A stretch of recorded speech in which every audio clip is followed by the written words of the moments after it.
Good morning, everybody. I'm Vishal, founder and CEO of Ventry. I'll be the moderator for today's webinar. A few important pointers for our session. This session will be recorded and shared later on our website so that people who couldn't make it can access it over the next coming days. By default, everyone joining in will be put on mute to avoid any distractions for our presenters over the course of the webinar. For questions, comments, please just use the chat feature on Microsoft Teams. I would like to begin by thanking everyone for taking the time to be with us, and especially our presenters for sharing their knowledge, their experience, and in helping us putting this webinar together. I would like to start briefly by presenting Ventry.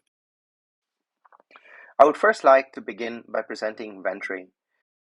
Over the last 15 years, the situation on the ground has seen a gradual shift in the way we operate and store our field assets, our field inventory, or our trunk stock, our remote stock, our technician stock, etc. You see, over the years, about 20 years ago, or over the last 20 years, nearly 50% of the spares would be stored in a regional or a national distribution center.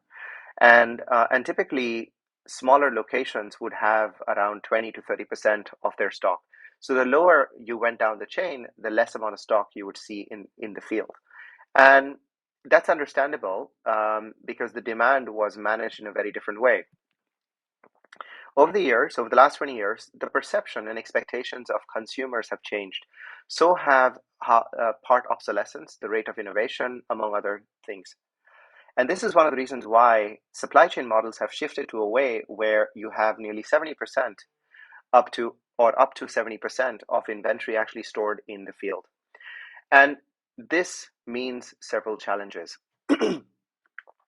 So if you go to the actual scenario in specific industries where you're storing high value, high impact assets, whether it's in engineer vans, whether it's in a shipping container on a site, whether it's a job site, a construction site, or even a permanent site, or whether it's in the basement of a hospital or the trunk of a nurse or a medical practitioner. Now, these are typically, unfortunately, undigitized silos of data.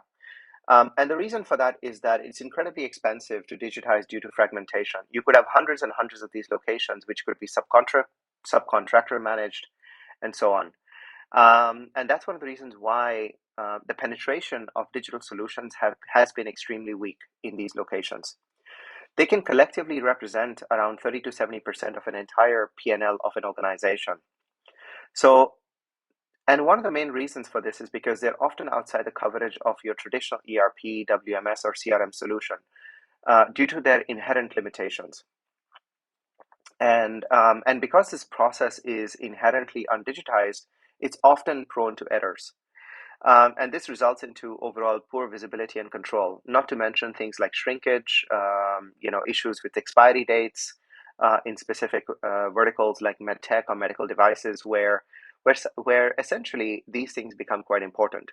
You will see in today's webinar that the expiry date or how parts are consumed is not just an issue within the medtech or the medical devices sector, it's also an issue across other verticals, such as utilities, public transit, and chemicals.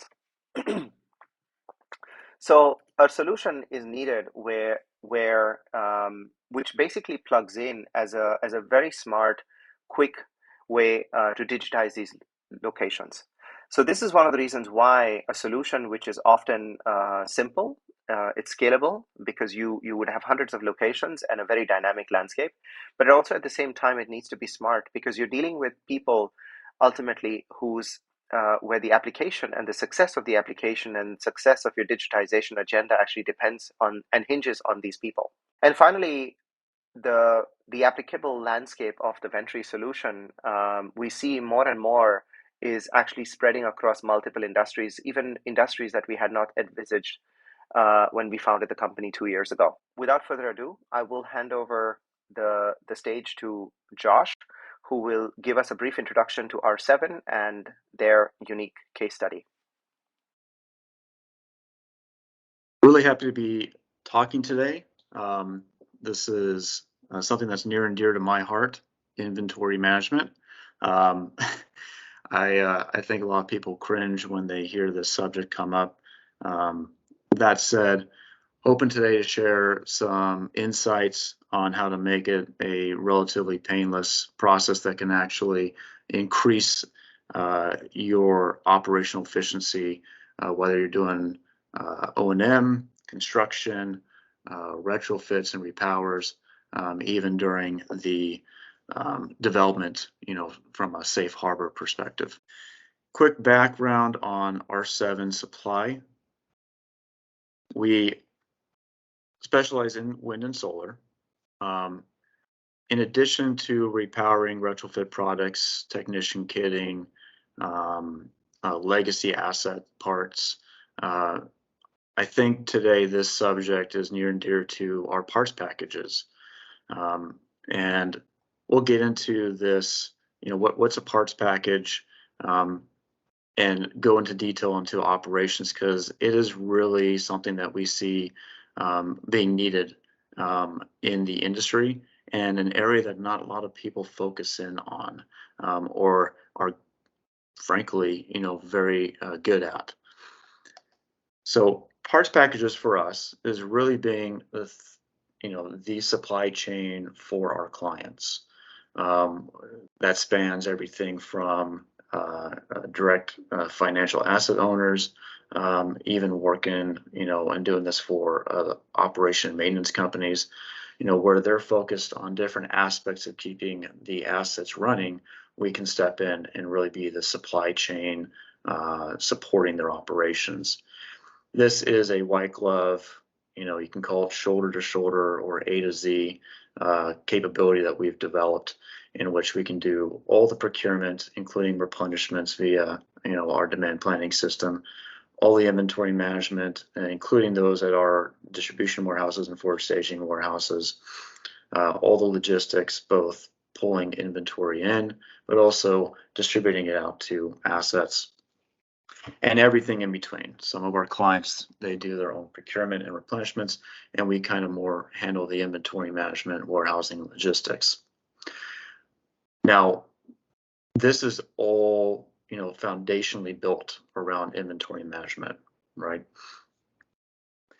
And inventory management at scale doesn't work without distribution. Now, some of you on this call will probably be at different stages of scaling your operation, scaling your business. And there are some, lessons learned in the 17 years of doing this for solar and wind that we're wanting to share in this webinar with you. First, you can start off small and then really scale that up without changing your operations drastically. This is, can be very capital light, very OpEx light.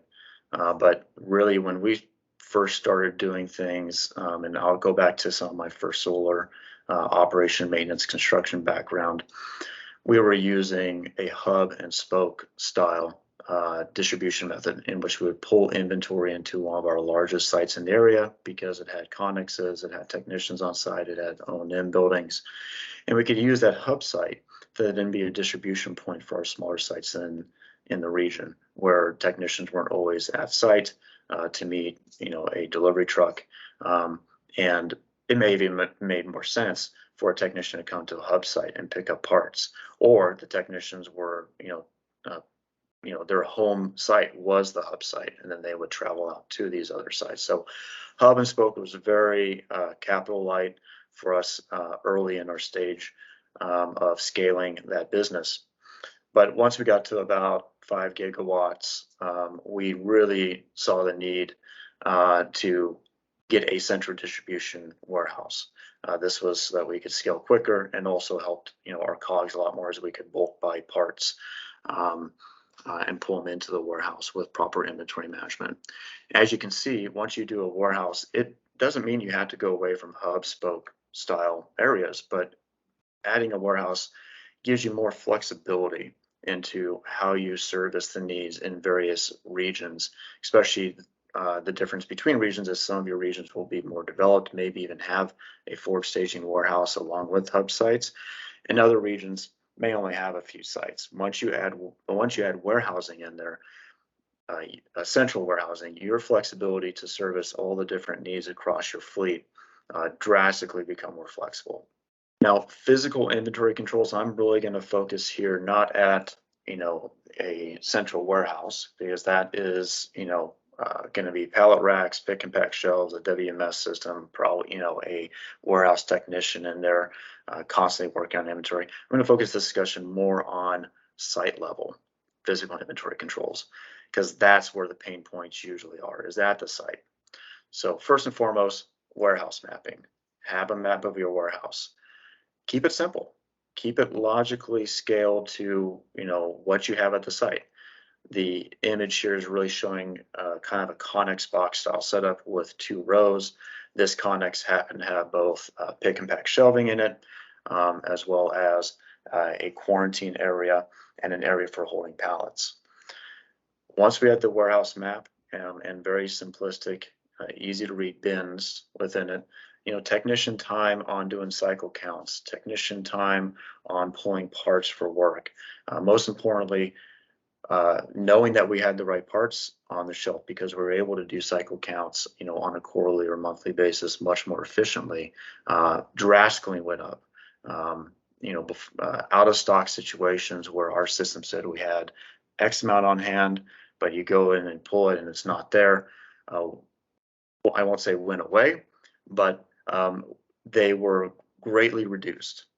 And that's simply because the technician now, instead of spending hours searching for a part, or instead of having to do tribal knowledge handoffs of where the part is, anyone coming to the site, anyone doing an audit, anyone doing cycle counts could quickly see where inventory was or was supposed to be located in that warehouse. So if we did have, an unfortunate, piece of inventory that was missing, it was used in a work order, not properly consumed, it was quickly identified and could be reordered. Now, all this really doesn't work unless you have a digital platform. Inventory management on Excel sheets, inventory management on Google Sheets. We've seen it, we've done it, we felt the pain. Set up a digital inventory management system.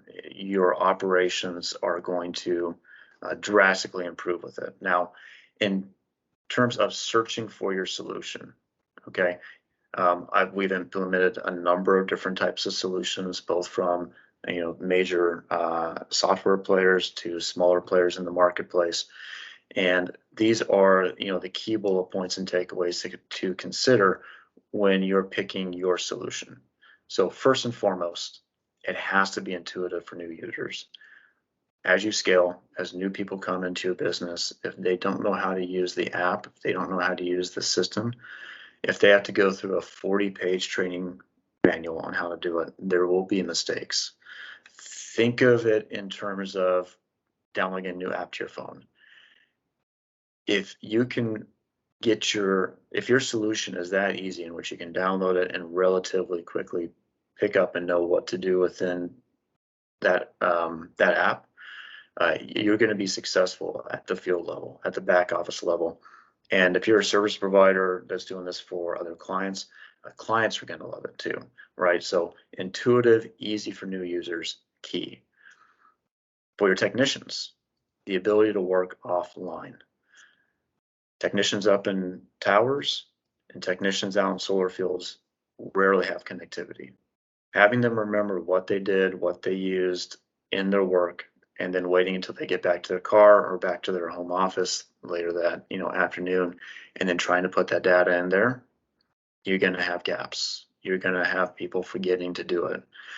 The ability to work offline in which they can replicate what they used from inventory as they're doing the work is critical. And then as soon as that app connects back with the network, it can push all the data back to the cloud. So working offline, second most important thing to your digitization of inventory. Connecting to enterprise systems. I have had the experience of having an inventory management system that didn't talk to our ERP system. That was very painful. That led to mistakes. Yes, doing integrations take time. It takes tunneling, APIs, takes IT's time on both sides of the fence. But the time invested there will pay dividends in the future. So make sure you can connect it to your enterprise systems, your ERP system, your WMS system, if it's a different one, your CMMS system. They all should be talking together with your digital inventory management, field management system. Scalability, flexibility. Markets change, contracts change, how we manage inventory changes as well, right? All those influence the way inventory needs to be managed at the site level. And so having a flexible system will allow you to stay on one system over the course of your operations. Also, the flexibility will allow you to scale. So as you scale and you have new needs come up, the flexibility in the system you pick will again just help you achieve that scale that you're looking for. Part of those future changes, as you evolve your inventory management, you're going to see the need to identify multiple types of inventory dispositions. Not every piece of inventory is brand new. Sometimes technicians are coming back with old parts. Can those parts be repaired? Fantastic. If they can, you need a way to put them back into inventory as damaged and repaired and damage to repair, so that that part can be sent off for repair. Also, that damage to repair is going to let your technicians, your buying team, and your planning scheduling team know that yes, that part is in inventory, but it can't be used. Also with the finance teams, it's important for them when they do takeoffs in terms of value of inventory on site to know the disposition of different types of inventory. And lastly, if you're a service provider like R7 is, the ability to identify different owners of inventory is key and critical. Many O&M contracts these days have the parts being owned by the client. But that's not to say that O&M isn't going to order their own parts. So being able to have multiple owners of inventory in your solution, the last bullet point, when you're looking at picking a tool. And with that, I hand this back over. Hope this was helpful. Hope you got some new insights, or at least I was able to reinforce what you're doing already. And of course, any questions, whether in this webinar or afterwards, happy to connect with you and talk through them. Thank you, Josh. Thank you. With this, I would like to hand over to Kevin from Ahlers. Kevin, the stage is yours. Hello, my name is Kevin Onderbeke from Ahlers Data Analytics. I'm responsible for the business development and also project management. And I would like to thank the Venturi team for having me, and also a big thanks also for the topic, because this is a topic that is also very hot for our customers. A lot of questions around field inventory, also the optimization of spare parts management. So from our part, I would like to briefly describe a little bit how we see that spare parts management in general, also how we tackle that. And I also brought a business case together with a demo, so so that I can make it a little bit more tangible, a little bit more hands-on. And just by showing you what we did for that customer, it will become clear how we do that, and what tooling and what way of working we use to help our customers. So let me just share, let's say, the couple of slides that I have to walk you through this 15-minute talk. So in the past years, the role of after-sales services has become increasingly prominent as both revenue, but also as a profit driver, especially in the manufacturing industry. We all know that, and in the interest of your customers, you want to make sure that it doesn't sputter. In various industries, the spare parts supply chain is often an important differentiator towards the competition. So that business is considered as one of the main drivers to enhance customer satisfaction and generate repurchase opportunities. Now, while this makes the spare parts business an important and lucrative activity in a lot of companies, managing it from a supply chain point of view is far from easy. It's a complex job, and it's a complexity that is generated by its own unique attributes. The life cycle of spare parts is typically longer than the end products, and the total number of SKUs is huge. It's exploding depending on the type of machine or even demand of the customer. Now, additionally to the demand for parts, it's also relatively unstable. It's also posing enormous challenges to parts planning, purchasing, ordering, and also logistics, among other operations. There is no supply chain where time is more critical than the spare parts supply chain. It becomes, as I said, a denominator. It's an opportunity, but if you fail, it also becomes a threat. So response time and availability of spare parts become critical, and they are often more important than overall supply chain cost in general. Now, typically, important high-value spare parts must be made available in a nearby warehousing location. You will see that later on in the demo. It's a trade-off of balancing the costs, but also the service level that you want to provide to your customer. A supply chain manager that is responsible for the spare parts, they must always trade off the risk of downtime with the high stock levels and fast but expensive distribution channels. Now, how can the supply chain manager balance the trade-off between the downtime and high expensive stock levels? Well, for us, it's a matter of three things. One, you should have a holistic view and full visibility of all the SKUs, all the inventory in the field, and what spare parts are where at what inventory level. That not only on the fact that you know where the spare parts are, but also on the fact what is the inventory strategy, which is important if you take into account the segmentation of the customers. Now, secondly, it's also very important that you know what the impact is of certain actions in your network. Now, with actions, it's a vague term, I mean all different execution. It could be that you want to move some stock. Well, you have to know at what location you want to be, and also what the demand is of your customer or the demand of the manufacturing plant. It's also very important that you not only have an analysis of the impact of your own actions, but also actions that you have to take because of external events. The typical and most easy example is the recent crises that we have, not only a health crisis, but also a geopolitical crisis. Let's say this is a huge impact on your management of your spare parts and even in the field of your inventory. Well, this capability of knowing what the impact is very important. It's even crucial to act at a certain moment, at the right time, at the right level, and also at the right cost. And the third thing is for me and for Arlos Data Analytics, super important. And there is a lot of groundwork to do. It's actually the simulation of scenarios. Simulation, it's a vague term again. What we mean by that is that based on your as-is that you have and based on the situation that you know, even visualizing that, you should also be able to simulate certain contingencies, certain scenarios.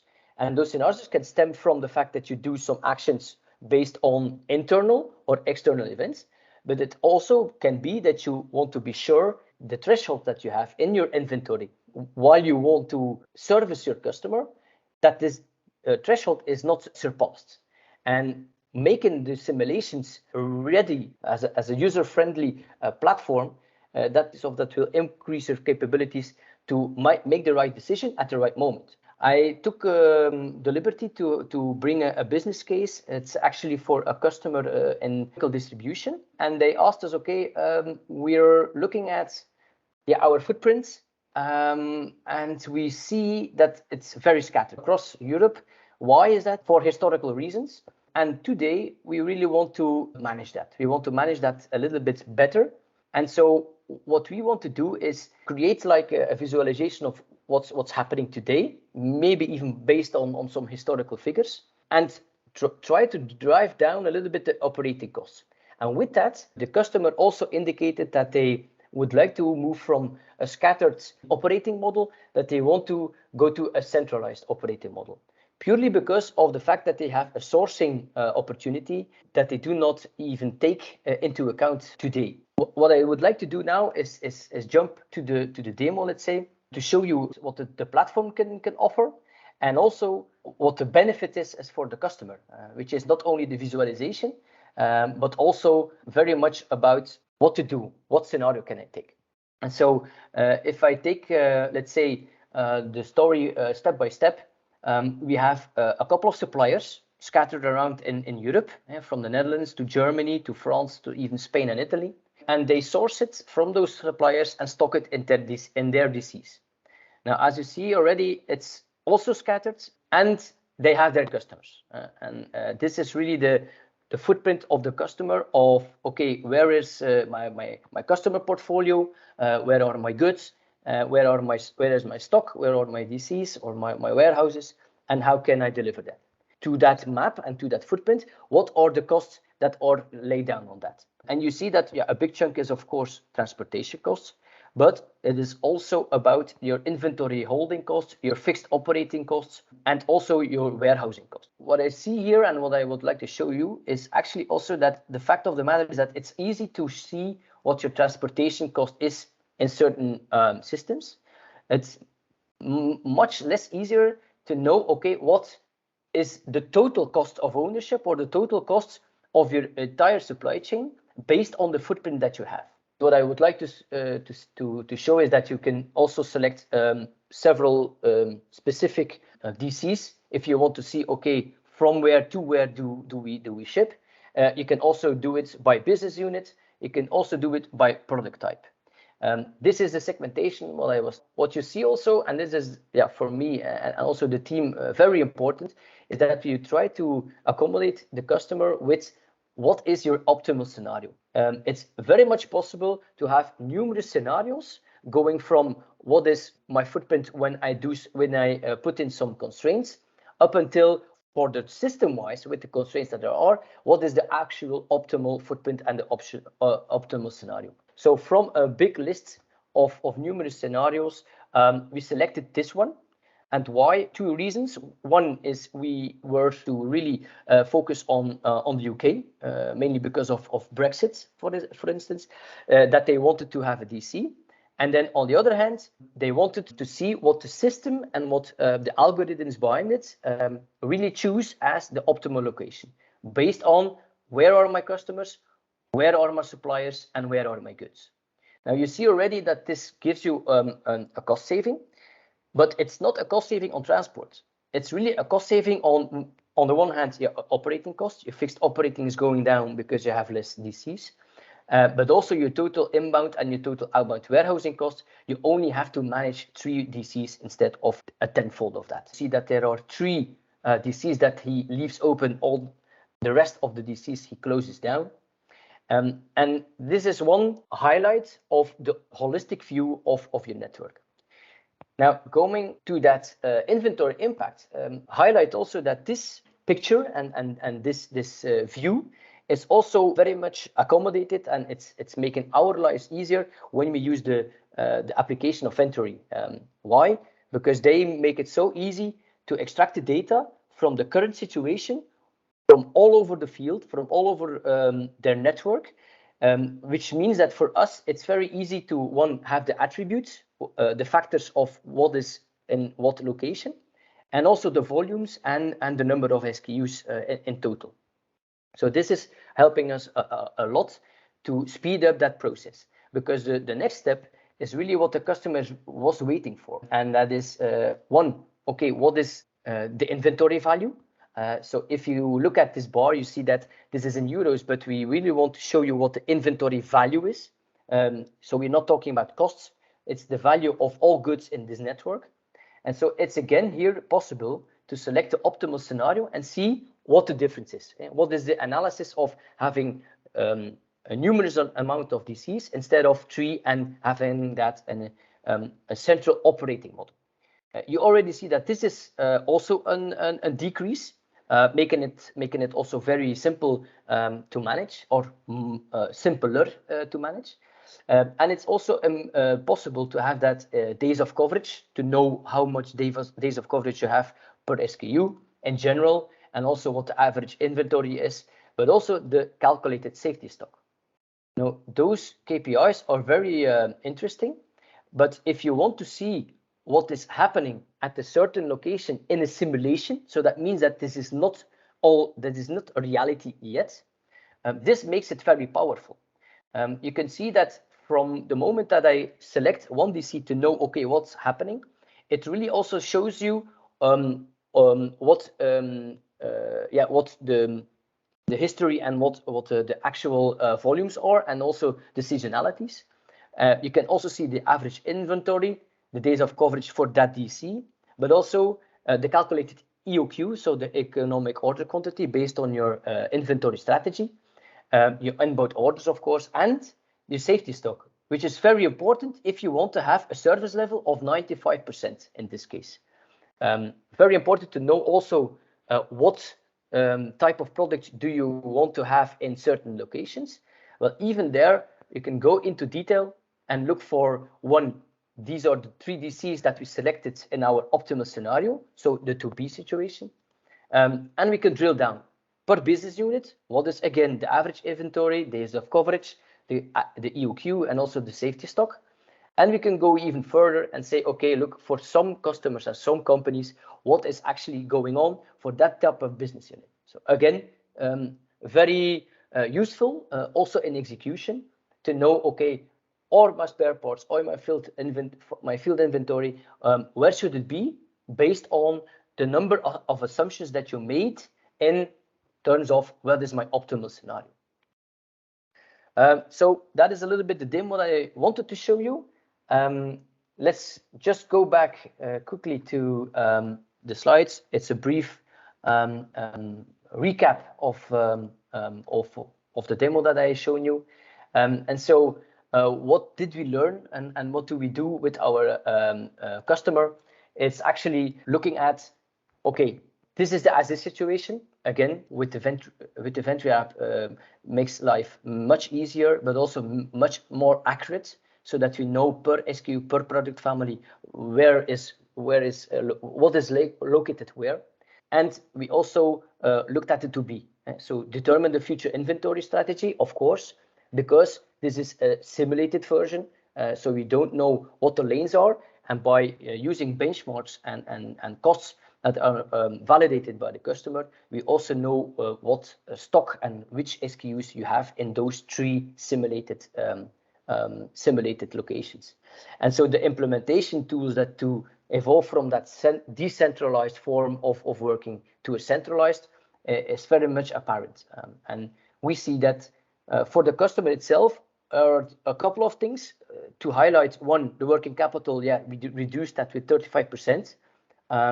The sourcing costs, we also reduced that. Why? Because they were not missing out on opportunity of procurement in terms of rebates or cost reduction in terms of volume discount.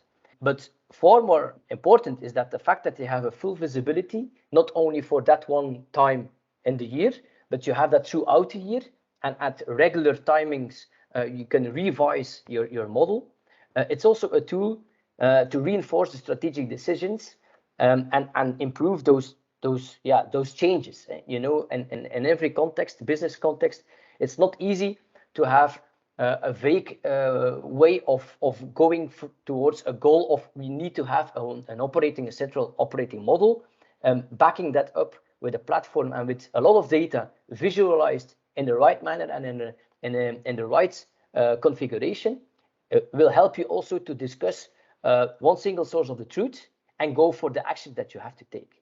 I would like to thank you for your attention, and would you have any questions, please raise them. I'm happy to answer them and go into more an in-depth discussion.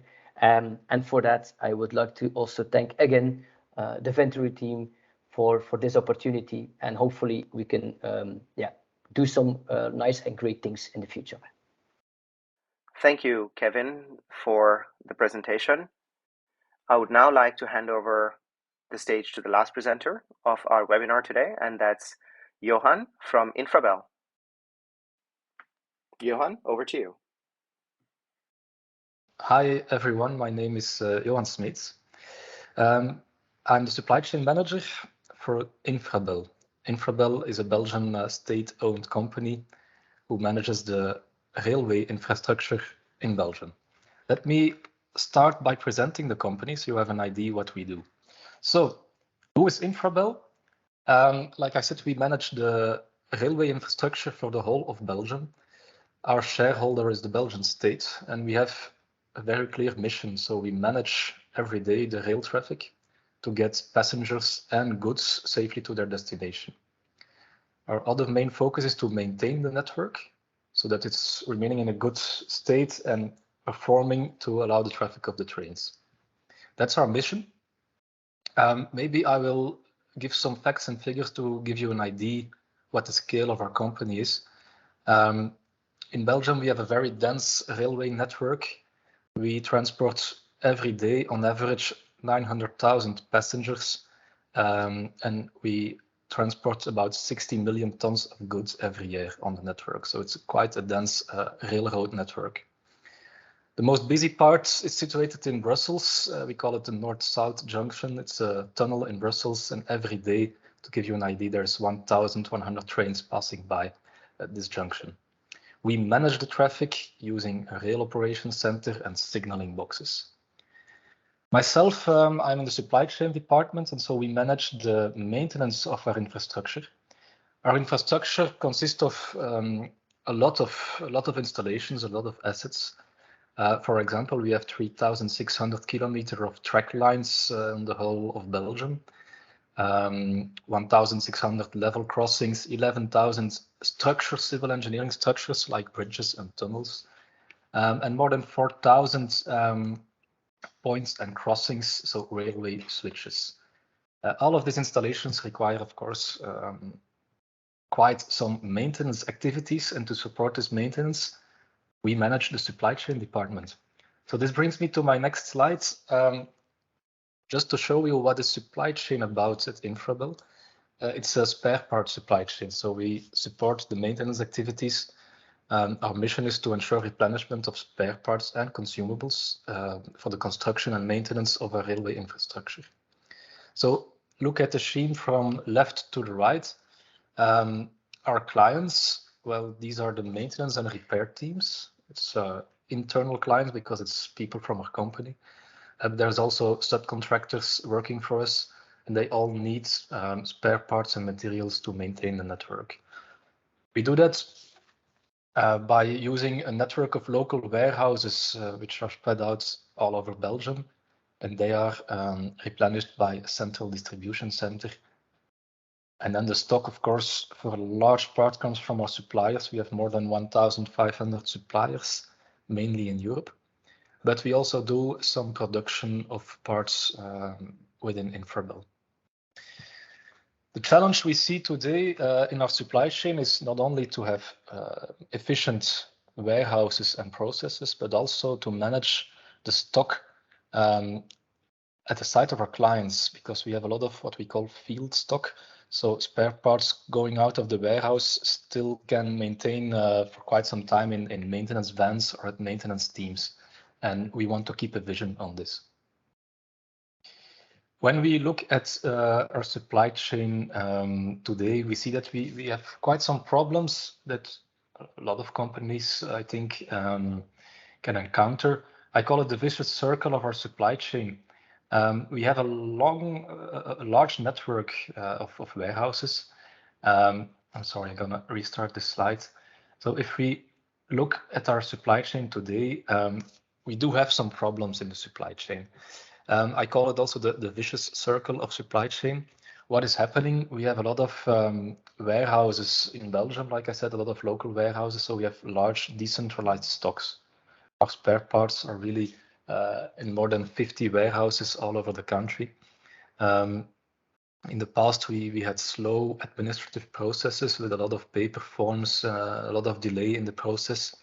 Our warehouses are typically only open during daytime working hours, while our clients who do the maintenance on the tracks, but they typically work at night and in the weekends. So this was not really compatible.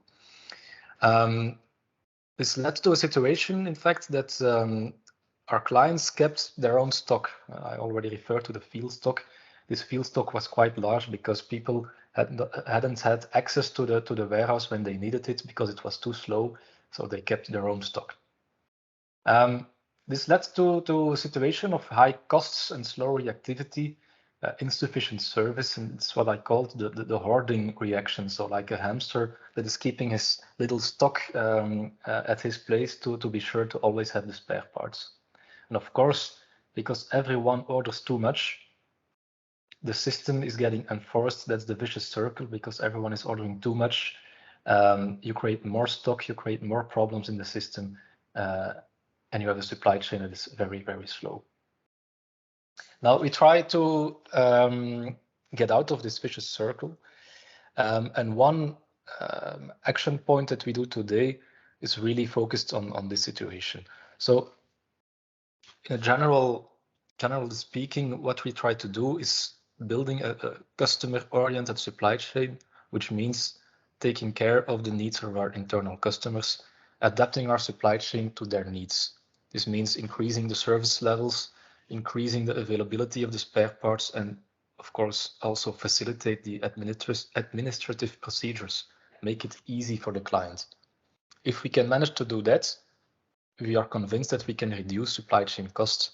If we make it easy for the client, we can maybe diminish the field stock and get all the stock visible in our SAP system. We can increase the turnover rates. We can hopefully reduce the number of warehouses and thus in the end reduce the total stock value. Okay, so one of the main projects that we are doing today to resolve these issues and to build our customer-oriented supply chain is a project called service point maintenance. To explain what this project is, I will first give you some context. Infrabel is a maintenance company. Most of our workforce is really occupied by these maintenance activities. We are a state-owned company, which means that we are under pressure to always work more efficiently with less financial means. So that means that we have to think about how can we organize our work on a more efficient level. This is where digitalization comes in place. Last years, we have seen an enormous progress in digitalization of our maintenance activities. And you can see this on this slide. What we did was mainly all the planning of maintenance activities, put it on a digital in a digital supported way. All of our maintenance teams dispose today of tablet computers. They receive their maintenance activities on the tablet computer. They can input all of the data they have to provide instead of on paper, really on a digital way via the tablet. This also means that they can leave in the morning from their home place. They don't have to come to an Infrabel site first because they have their van with all the materials in it and they have their tablets telling them what they need to do at what site on our network. If to execute these works they need extra materials, we will send them to a material collection point where they can get extra materials that they ordered for their work. They pass at the collection point, they do their work, and at the end of the day, they may have repairables or defective materials that have to be returned to the supply chain. They can again drop it off at a collection point and go home. Now, our role in supply chain, of course, is how do we make these collection points work? It's what we call the service point maintenance. So what is it, service point maintenance? It's a collection point, but it's more than that. You can see some photos on this slide. What we try to do is transform our network of local warehouses in service points or self-service warehouses, which means that it is a stock of critical spare parts that is accessible 24/7, day and night, in the week and in the weekends. So when our client needs the material, he can come inside the service point, take the spare part he needs and go away. If he ordered materials, it will be presented in the drop-off zone. They can just pick up the order they placed, which was delivered by the distribution center. We have some other solutions as well in place. On the first picture, you can see a distribution machine, which we use for protective equipment for our personnel. This makes it possible to have these protective equipments available at all time. So these service points are, like I said, self-service warehouses. They use a self-scan technology. Our technicians come in, they take a scanner and they scan the item and go away. This is what the scanner looks like. So on the scanner, they can see a picture of what they scanned. They have just to push one button and that's it. So it's really easy. No more paper forms needed, no more hassle on administrative procedures. It's working really well. Now, here you can see one of our personnel staff scanning in the warehouse. Now, one of the issues, of course, however, these are self-service warehouses, we still have supply staff that need to keep the warehouses clean and in order. Besides the service points, we also put in place tools for ordering the material. You can see an example on the next slide, which is our internal ordering catalog. It's like our internal web shop, our Amazon.com for Infrabel. We have all our materials available in this catalog and our clients can easily order what they need and then they will deliver it to the drop-off point in the service point. All of this makes it really easy for our clients to order materials, and this proves that we can build a customer-oriented supply chain. What do we want to get, of course, as a result? That is getting out of our supply chain vicious circle. If we have more easy procedures for our clients, we can centralize our inventory. We can put it in less warehouses. We have fast and easy processes. We have 24 hours availability, and we have transparency on our inventory. This means that our clients will have more faith in what we do, more trust in what we do, because we have a better service. This will, in the end, make sure that they order just what they need and not too much. So we can get rid of the hamster. We don't get the hoarding by every client. We have less stock in the whole system. So this is the project of the service point. Now, while putting in place these different service points in Belgium, we encountered some operational issues. We have the self-scan solution for our clients, but we still need some solutions for our own staff to maintain the stock in good order. One of the first problems we encountered was how do we do the inventory counts of the stock? Legally, we are obliged to have an inventory count at least once a year of all of the stock putting in place in these warehouses. So we were searching for a solution. How can we do on an easy way the inventory count of our warehouses without creating something really expensive or really difficult? At Infrabel, we are using SAP as an ERP system, and we have the tendency to build everything in SAP. So the first reflex was, okay, let's build an inventory count solution in SAP on a mobile device that we still have to buy. That's when we met the people of Venture, and we had a really nice discussion, I think. They explained to me that they have mobile applications available which can run on any smartphone device and which can support our needs. I thought this was interesting because, of course, our supply staff, they already have a smartphone and they can just install any application they want. So if we have an application that is already pre-made and can support our process, this would be very much more effective and less expensive for us to put in place.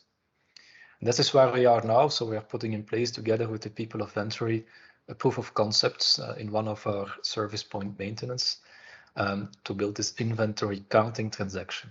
When this goes well, we see a lot of more opportunities to support the mobile management of our stocks in the service points. So thank you. Maybe there are some questions. We will now open the floor for a Q&A session where participants can ask questions to the speakers today, and we will unmute as soon as our participants raise their hands, or you can also alternatively ask questions under the chat box in Microsoft Teams. Thank you very much.